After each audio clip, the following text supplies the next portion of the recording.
guys so much. I am so very honoured that all of you people are here to celebrate with me tonight, because it is my double celebration. It's my company Synergie16's 5th birthday and my month of being 40. So this is the third edition of the new season, and we're very excited from having our new guest tonight. And I'm not going to talk too much, apart from saying, great that you guys are in the room. We're going to have a chance to do 3 questions at the end of this session. So please do, if you have some questions, put your hands up at the end, and we would love to hear from you, because Lydia would love to share her knowledge and experience with you. And so next month is the first Wednesday, as usual, the 6th of December. So we'd love you for all to come back and celebrate with us for Christmas. And for those of you at home that haven't been yet, you've got to get your asses down here, because this is where we make business fun, and it's all about building relationships. And so without further ado, I'd like for you to give another big round of applause for Lydia Amoah. Thank you.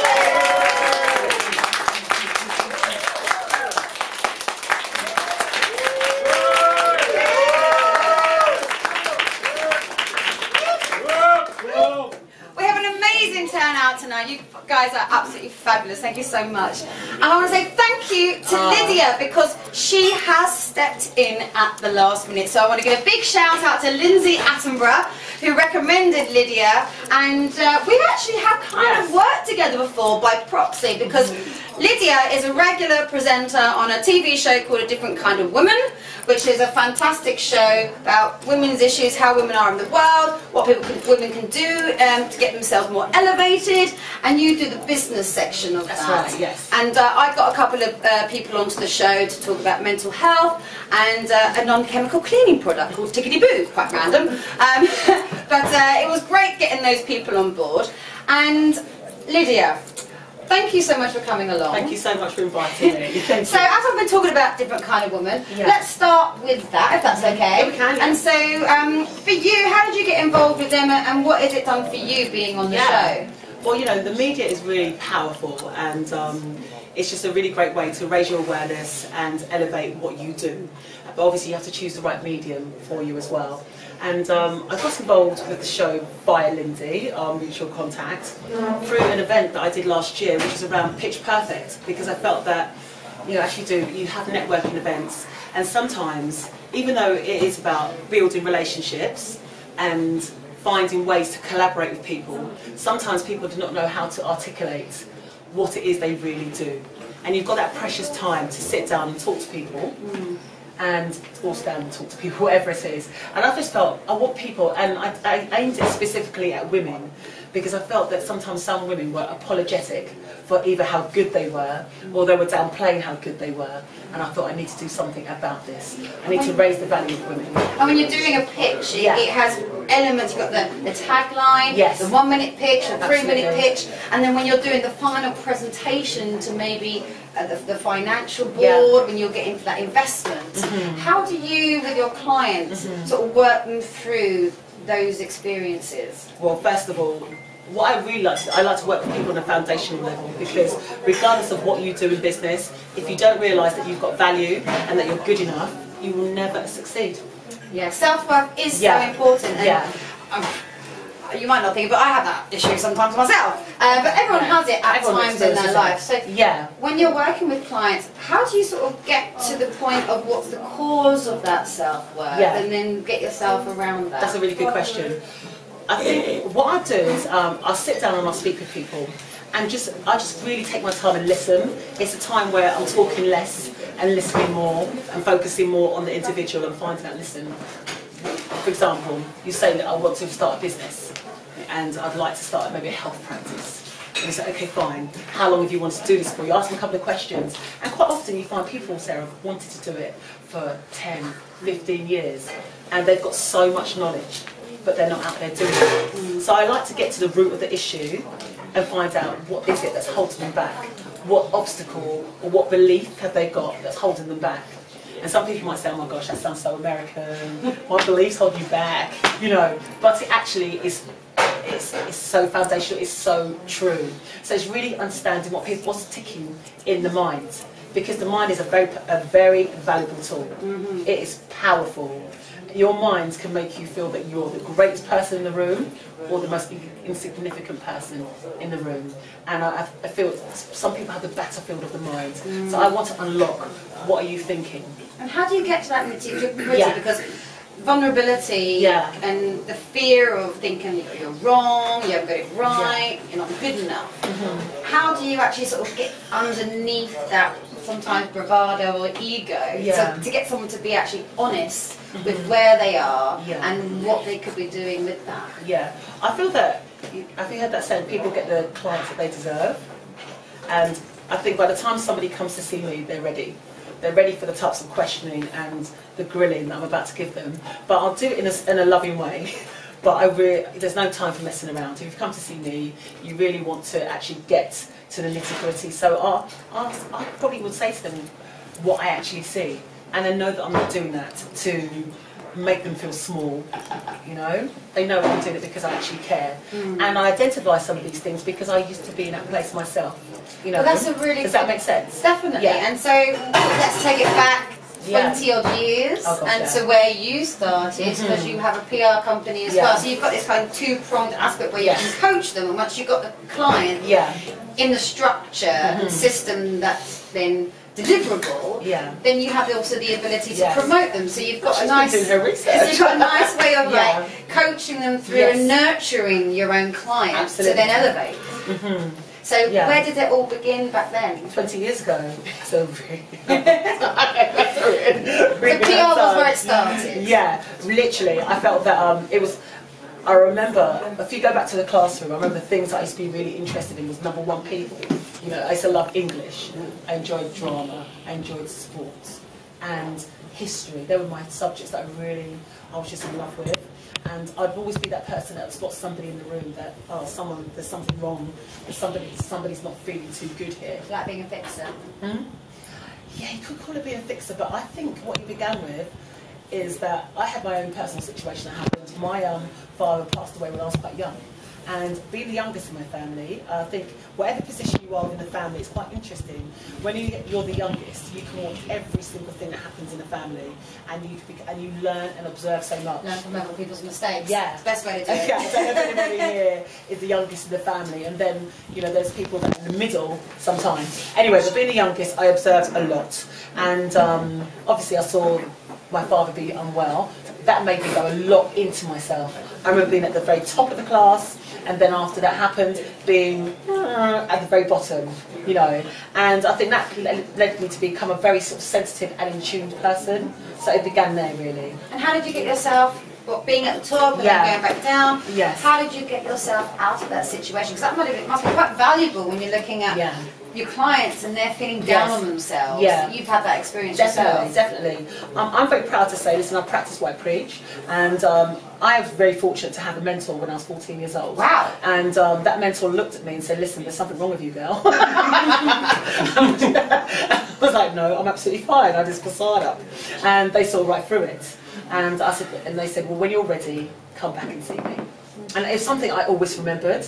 So how long was it between that and you seeing them? Years. I remember about 4 years later, I thought, you know what, I need to go and talk to this man. At 18 years old, to think that you need a mentor is something in itself, because you don't think about that at 18. I need a mentor. I mean, at 18 you're like, mentor what? You probably didn't even know what a mentor was. No. So how did it actually come about? He was just, if I'll be honest, he was one of my mum's friends, and I used to go to church when I was young, I still do, and he was just somebody pastorally looked over me and thought, and could actually see, he worked with young people and could see that, listen, I can see something's not quite, there's something around Lydia that we need to address. And I cannot thank him enough, actually. And he just said to me, listen, when you're ready, get some help. I remember calling him up and saying, listen, you know what, I think you're right, I'm ready. What do I need to do? And he said, okay, go and find a counsellor. I was like, you're not helping me. No. And I did have counselling, and it was the best thing that I ever did, because I felt as though I took these shackles off my back. And I am not afraid to turn around and say, sometimes being in the UK, where we can be a little bit reserved about our emotions, I'm the opposite. And I felt that, listen, if it means that I'm getting rid of this so I can live the life that I can see over there, I'm doing it. Does that make sense? Yeah. And what life was it that you were seeing there in the distance, your vision? Yeah. I just felt I was capable of so much more, and I felt that I was holding myself back. What were you studying at the time? Okay, so I did a business course. I mean, I started when I was 18, to be honest with you. I wanted, even though I had areas of my life that I wasn't confident within, that I still had other areas that I was really good at. And what I really enjoyed, I would always just naturally have ideas, creative ideas. And I remember when I was at college, I said, listen, why don't we organise a fashion show? Wow. So we put on a massive, huge fashion show at Wimbledon, Town Hall, we ran it there. The Mayor of Wimbledon came along, we got featured in the newspapers. It was, for me, it felt natural. Does that make sense? It was a natural gift. Some people have to work, I'm not saying you don't have to work at the gifts that you've got, but it was something that was innate, that I was able to do, and I just love that. So I've always been interested in, I like looking at people and thinking, there's something, maybe because it was done for me, I'm not too sure, but you were doing it for you, but you were showcasing others, and, I've been doing it for a long time. We didn't have Facebook, and internet, and so, because in PR, it's about getting people's message and businesses out there. So what did you learn and do at that time to promote the show? Oh gosh, literally it was all in. I mean, maybe doing a business course actually helped as well, because we had to have a business plan together. And I remember going to Camden Market, I remember going to Miss Selfridge, and I mean, I didn't have contracts in place, insurance in place, but purely from saying, listen, I promise you, I assure you, let's put your hand, but they did. I remember. So you got high street brands to actually give some clothes? Yes, to feature in the fashion show. And designers at Camden Market, they came down as well. We called the event the Fashion Extravaganza. So what was your thinking behind doing the fashion? Is it just because I like fashion, I want to do an event? Yeah. What was your sort of end result from the whole thing? That's a really good question. I mean, at the time, because we were doing a business course and you had to come up with creative ideas for something, so what came to me was, I'd like to organise a fashion show. And the good thing was, I remember the college I was in, it was a diverse college, but it was quite segregated. So it was strange. You had the Asian people that would sit over here, black people would sit over here, and then you'd have a little bit of a mix in the middle. And I just thought, I'm not having this. I want to be talking to everybody. And it was a really great way, funny enough, to bring everybody together. Integration. To integrate people together. Fabulous. You see, and I just get these inspired ideas. So from the fashion show at 18, what did that then create from that point? What did that springboard next? Well, what that springboard for me is that I thought, do I want to go to uni? I could have gone to uni, that's fine. But I just had this, I think, innate entrepreneurial spirit. And I'd say that I got that from my father and my mother, actually, because they both emigrated from Ghana to the UK and what did they in the 70s. Okay, my father was an accountant, as well as a lot of other things as well, and my mother was she met him, funny enough, she worked in government in Ghana, and they met in the office, so she worked in the office amongst, I think, 60 men, and she was the only woman. Wow. Yeah. Well, I'm sure she was a great role model for you. She was a great role model for me. And also in that time, you just didn't just do the one job, and even now you don't just do the one job, And I think so watching all of this must have just made imprints on the back of my subconscious mind. Because how you grow can really shape you, actually, in positive ways and negative ways, but you can turn those negatives into positives. Definitely. It's true, right? So when did Butterfly PR come into the chrysalis, into reality? Yeah. You know what happened was I set up Butterfly PR. What had happened was I'd worked for different organisations, and I'd always be the type of person that came in and shook things up. I always felt as though I came in and at a time where things really did need shaking up, and I enjoyed new things, a problem to solve. I like solving problems. And the last company that I was in, it was a training organisation. It was a charity called Media Trust, and they had all these different partners from Channel 4, ITV, Sky, and I used to manage all the trainers, all the ex-people that used to be journalists, directors, producers, so on, that were seen as veterans just because they were 40 plus, And I said, look, you've got these different skills. The charity sector need to raise their awareness. Why don't we create some courses? So I headed up the commercial division within the charity and raised them nearly over £1 million over 4 years. Brilliant. Yeah, and then I just thought, you know what, it's time to do it for yourself. You know, it's time to do something that you really want to do. And I thought I just want to combine everything, as she beautifully introduced it, you know, the things of helping people, using PR and using the psychology of the coaching as well to work with people in the holistic way, because they're just not separate, they come together. Yeah, so that's what helped me. So in launching Butterfly PR, at the same time I trained to become a life coach with the UK Coaching Partnership. And then a year later they asked me to come back and teach. And that's when I added the PR elements and the branding element to the programme, so coaches could then find their niche. So they could be, you know, so some might, for example, one of the people that I trained was Jeff Brazier from ITV.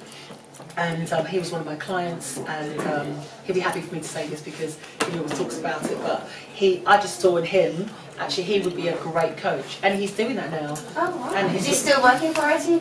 He still works on ITV, does BBC, you know, Children in Need, all of that. He's just literally published a book called A Guide to Grief, because of Jay Goody and what he had to do with children. And recently, when I coached him, it was quite strange, and he became a teacher. What happened was, in that time, unfortunately, my mum passed away, and I thought it was very painful, but I thought, I want to do something really constructive with this pain. If I can speak to him, and I didn't know he'd feature it in the book, but then it would help somebody else. If anybody's ever been a carer and cared for their parent, it's a beautiful thing to do and a very tough thing to do. So funny enough that the company Butterfly PR became something for me, because I've changed so much in doing that, because while I was launching it, it was going fantastically well, up and up.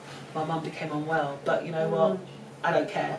That had to go to the side, and you know, I supported her until she transcended home. I guess in some ways maybe that gave you more determination. Yeah. It's like, I'm going to do this for Mum. Yeah, definitely. And show her that she's been a fantastic mum, and she's brought up a good girl. Yeah, I mean, she did a lot of great stuff for me, and and living my life well, it's all thanks and praise to her as well. Okay, and it helps me. And funny enough, that the weirdest thing is, one of my first sessions after everything happened was leading someone through bereavement. I'd never ever had bereavement coaching until that happened, and it was as tough as it was. Coaching is not about me, it's about the person. I was able to switch off, obviously afterwards, oh gosh, you know, but I was able to actually help somebody else, and it helped me as well, actually. Because when you help others, you do actually help yourself as well. And in terms of your coaching clients over the years, what has been for you the easiest and the toughest of clients to deal with? One of them's there, no, I'm joking. The easiest. Well, you know, funny enough, today I was thinking about I mean, there's many people, but one of the clients that I've coached, and not so much to say it's easy, but what I love about her is that she's ambitious, and not only is that she ambitious, but she believes in what she's doing, and she's vulnerable enough and wise enough to take a decision to enlist help to get her to where she needs to get to. That is a big thing, asking for help, because people can think that they'll come across as weak, and that they don't know what they're talking about, and they don't want people to think that they haven't already got things sorted. Definitely. Yeah. So I think, as she said, I think that's really important. When you ask for help, it makes you so much stronger, Sarah, doesn't it? Because I didn't get hit all by myself. No, I didn't. There's definitely people that help us along the way. There's people that help us along the way, and so that's a good thing. But I have also had clients that said, look, I've got this issue, or you know, want to do this, and they're just not ready to move, and they sign up, and they're not ready to move. And I just thought, well, I have to say to this person, you're not ready, take your money back, because it's wasting my time. But you can give it to someone that can really value what you've got to give, rather than someone draining you. Yeah, and it can become like that, and that might sound a bit terrible to say that, but it is true, because yes, transition, change is not just easy to say, yes, okay, let's make a change, brand new year, change, new me. There's quite a lot that goes on with that, you know. And yes, so I feel that yes, you have to. It's more than just present. It's having that confidence, because sometimes people haven't got time, you know. And if you're being a bit like, you know, shoulder. Some people will be cruel and they'll walk away from you. But some people will give you that space and we'll give that time to encourage Well, that's you. why there's a fourth P, passion. Yes, yes, You can put yes. that in. All right. A fourth P, passion, because if you Yes. haven't got the passion, Yes. you're not going to have the drive, you're not going to have the determination, and when the shit hits the fan, and you're facing adversity, you're just going to give up. Yes. It's when you can say, I don't care what's going wrong, I'm going to still push on through. And I'm sure you'll have clients that you sort of, they're almost there, and then they're just getting that little bit of disheartened feeling, and you've got to come in and like elevate them and G them up. And how do you do that and get them back on track? I think I just always, for example, imagine if I was to be coaching you, and you're fantastic anyway, but you know, imagine I'm coaching somebody and I'd see how powerful they are. As a fifth P, we're doing a piece now, we're going to write a book together, aren't we? We're going to do this, you know. And, but I like to see people's power. I like to, I feel that I'm just, I don't know, like a radar, I can just look in and see things that they can't see. And I remember there was this lady that I spoke to, and she was just pretty down on herself in the way that she was committed. And I just, okay, so tell me a bit about you. And she told me a bit about herself. And then I regurgitated it back to her. And she goes, wow, that's me. I said, yeah. And she hadn't even seen it for herself. She hadn't seen it's like a mirror there somewhere. Yeah.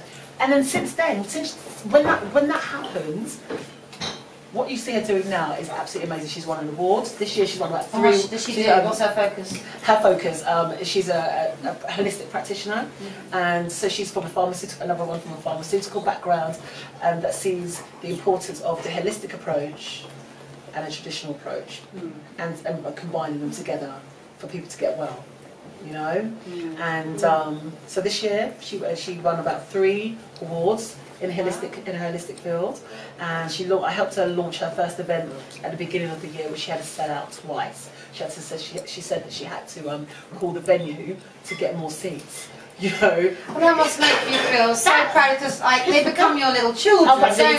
They become like your little children, and because their success is your success, really. Yes. You know, you want to see the people that you're supporting, helping, do well, because that's I don't know. It's almost like that's partly not just down to me, but it's a team effort to make that happen. And I've got a coach, and it's really important because she'll help me see things that I'm not seeing.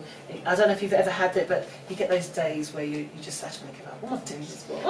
I think we've all had those days, haven't we? Yes. You know, and sometimes you just need someone to get you back on track, someone to get you to see straight. This is the reason why someone you're doing. knows that they have faith in you. Oh yeah, that's so important. Yeah, having somebody that believes in you is, I can't explain it. If you think about most of the people that are out there that talk and share their life stories, like Oprah, Brené Brown, all these people, they always say, number one, what you've spoken about a few times, allowing yourself to be vulnerable.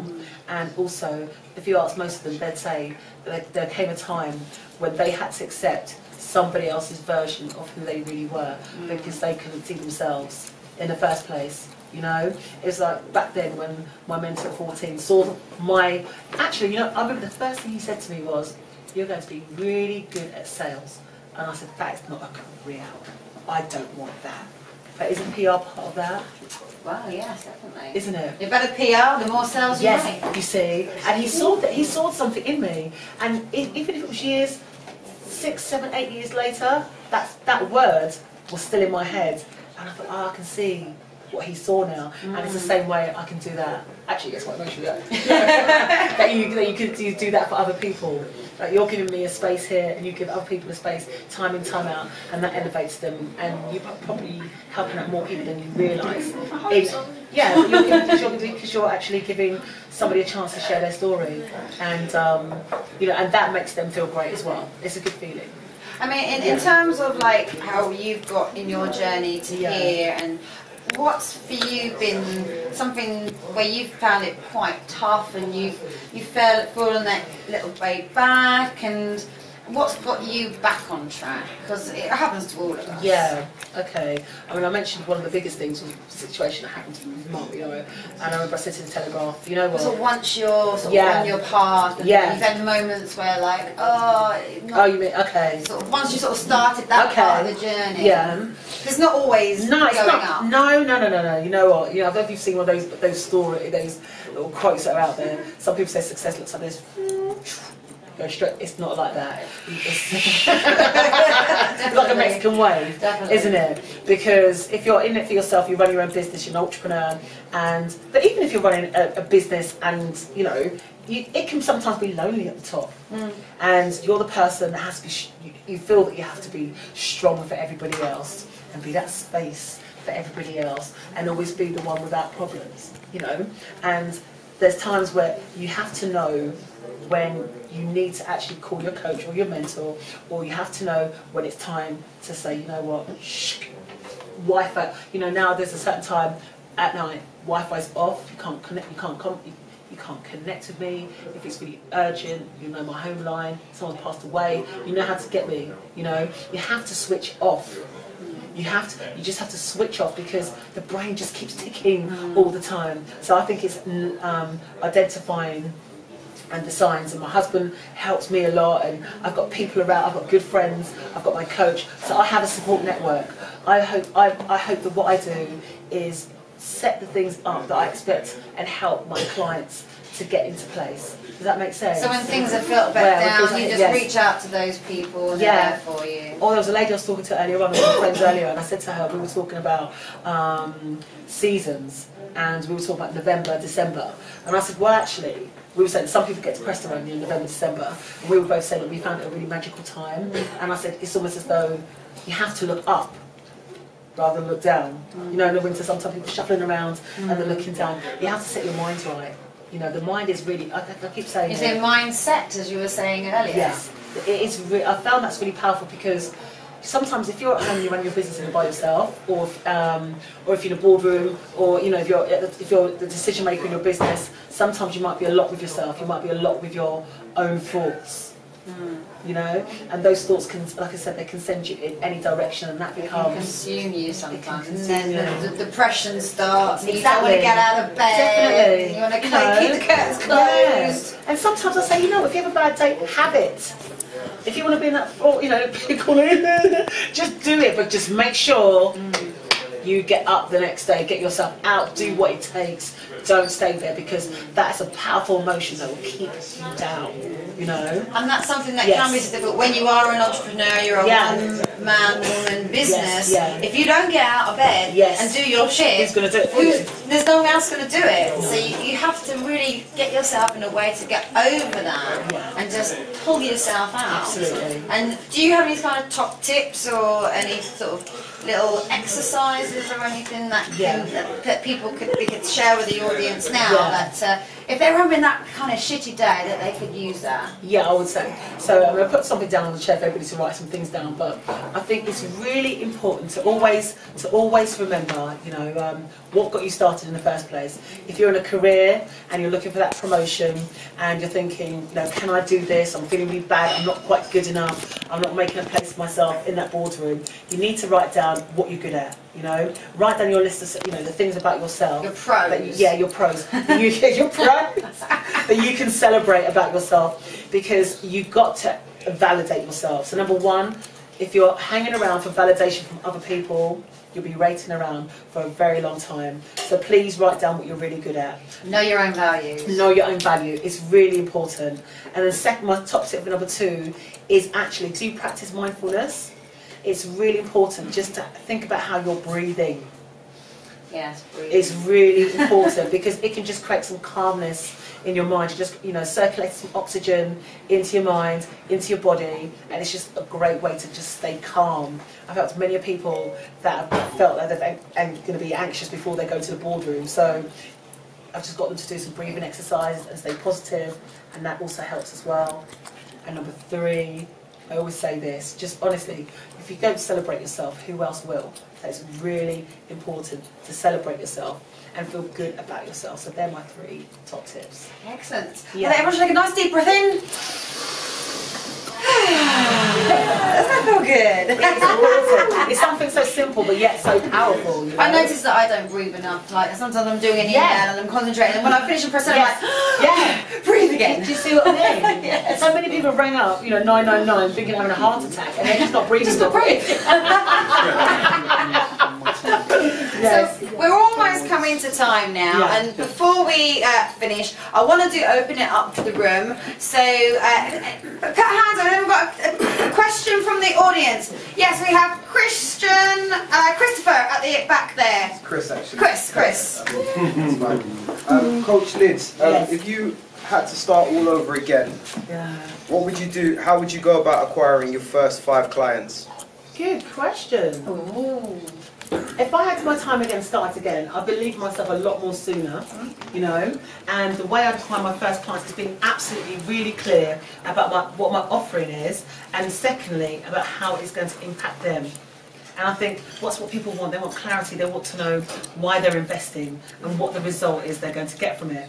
And another thing I'd say as well, that apart from what I have to offer and apart from being really clear about it, I'd actually be really more confident about saying it also takes their input to make that happen.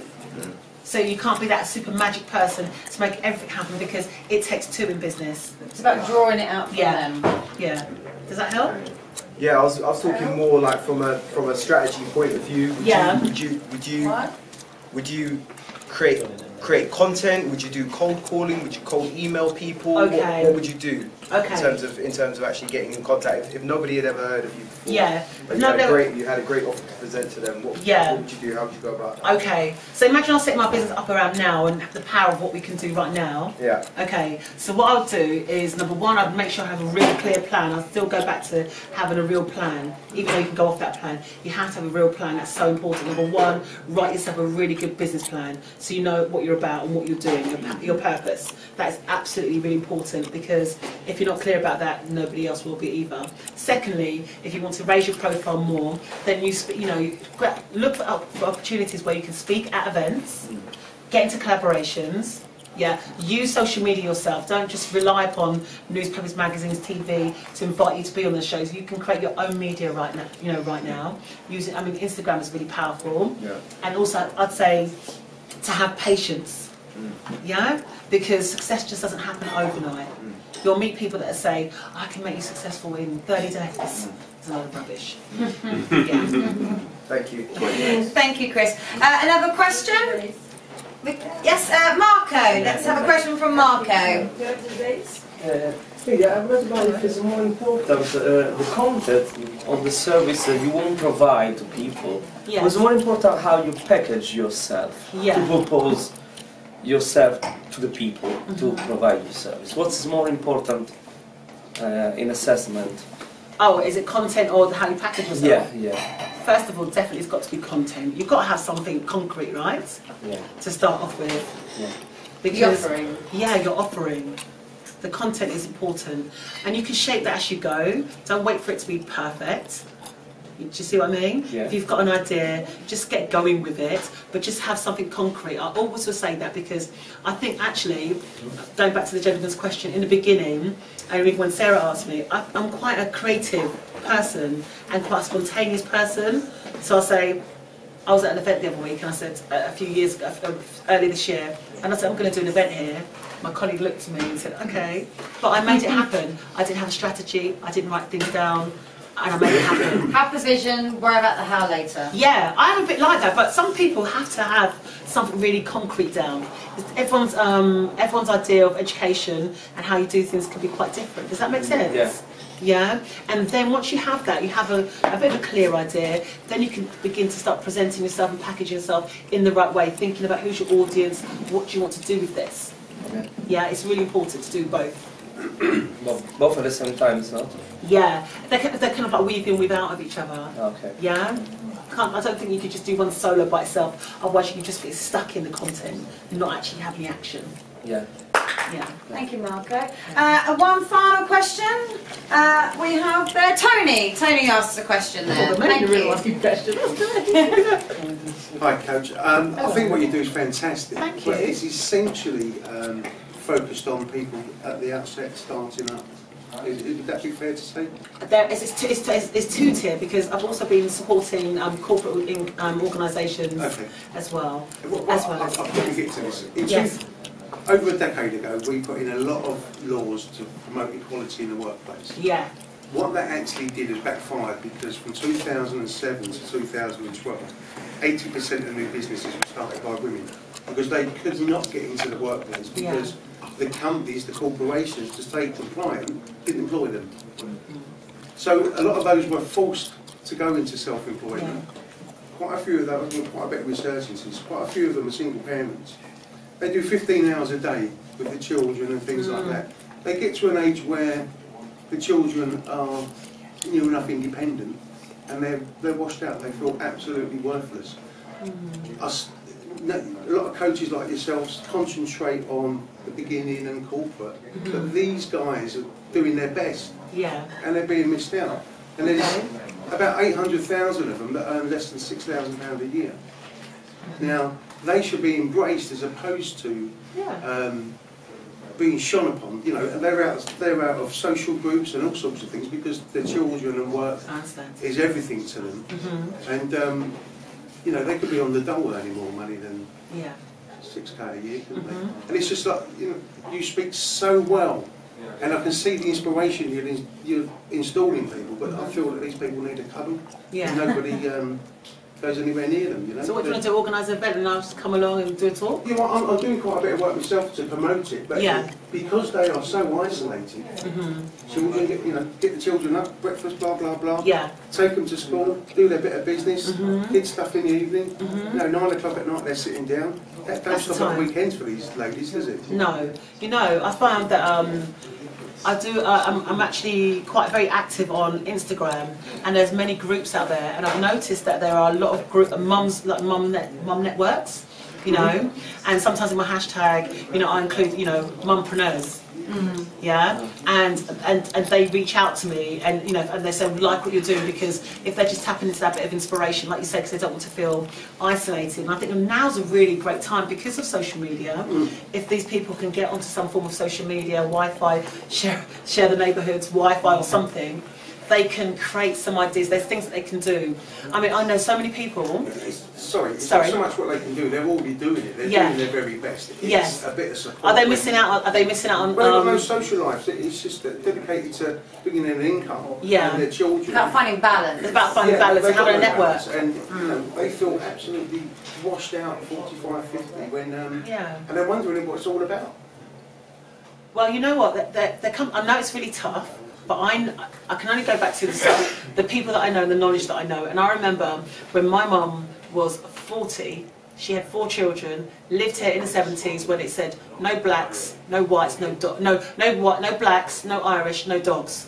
Okay, so I've got this thing about mind resilience, that my mum actually my mum and dad used to laugh at the fact that they couldn't rent a space because of the colour of their skin. It was hilarious. No, sorry, I've just got to laugh at this stupidity. And but the thing is, she always found a way. I remember at that time everybody worked at Freeman's. Can anybody remember the time Freeman's catalogue? Yeah. Right. My mum, everybody, most of the black people worked either Freeman's catalogue or on the buses. My mum said, I'm not doing that. She got her first secretarial job at Harrods store. Wow. And I was so proud. But she didn't tell any of her friends that because she was going for an interview. Because they was, oh, Anna, don't do it. Don't do it. But she got it. So what I'm saying is, some of these women that you're talking about, I'm not saying their situation isn't real, but sometimes, I think there's a way forward. I'm not saying overnight it's going to happen for them. But there's got to be a way, I'm not so sure what you're doing, that they can have some access to something online and also offline. Maybe create a network. Does that? Because as soon as you said it, I thought, oh, that's actually a position there. There's 800,000 of them, so it's a decent audience. Well, I think maybe you guys should have a chat afterwards. Yes. Actually, what was the question? I didn't know. I just went straight into what synergy there might be there. They're just left alone. They're feeling alone as well. And they're doing their best. And they don't do enough. There could definitely be a little gap there that could help get leverage and elevation. So in that respect, talking about access, you have a book called... It's not the book, that's coming, but thank you. But you have something online that you can... the programme. The programme. Yes. And what sort of is the outline of the programme? Yeah, well, what I thought about tonight, I did think, you know, if people wanted that, because as you've heard me talk a lot about the what? The mindset. Because I don't know if you agree with me that it's so powerful, and whether you're working for yourself or you're in business, it's all about reminding what the gentleman was talking to me about earlier on, so people that feel isolated, and it might be their way of thinking, I don't know about it, and to assess it. But there's this program that I've got, which is called the Winning Mindset Program, you know, and it's really, really powerful. And Claire actually began on that with me, and a few others have begun on that with me. And it's ways for me just to find out, you know, get past your blind spots, find out what's happening, you know, holding you back. Maybe point out some things that are absolutely obvious and create like a 30-day plan, action plan, which turns into 3 months to turn your life around. So it's just like a little introduction. And you have a special offer for the people in the room? Yeah, I have a special offer for the people in the room if anybody's interested. Claire's got the forms out there. And normally it's $497 for literally for 2 hours with me, but what I've brought down to is like $197. $197. So for anyone in the room that wants to have the wisdom of Lydia, then do make sure that you speak to Claire, get your details put on there. It's a one-time offer only right now, but of course if you don't take it up to date, CoachLyds.com is contactable via your website. And please just contact me. My full name is Lydia Amoah. Lydia. Please just contact me. You know, if any of you are on LinkedIn, it's a great way, isn't it? It's another great network to keep more permanent. You know, LinkedIn is amazing. Cool. Yes. As you are Sorry, amazing. I didn't have the chance to take any notes. Okay. Would you mind giving the details again? So CoachLyds.com. That's LYD. CoachLyds.com. Or there's the other one, which is I can come in because I'm, you know, about these brands. What's the other one? Lydia Amoah. LydiaAmoah.com. So coming very soon. Yes, coming very soon. So you heard it here first, exclusive. So I would love for everyone to give a big round of applause to Lydia.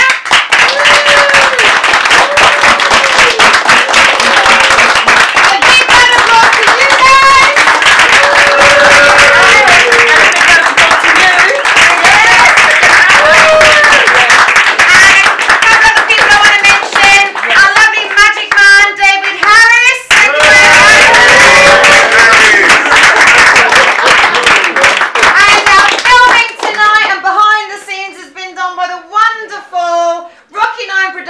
Who are now in association with for the Wednesday nights every month. So round of applause.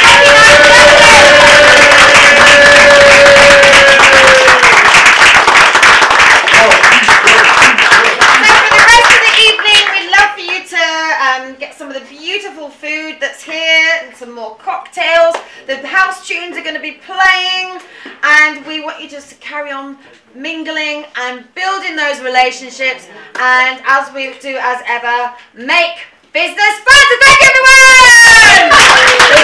everyone!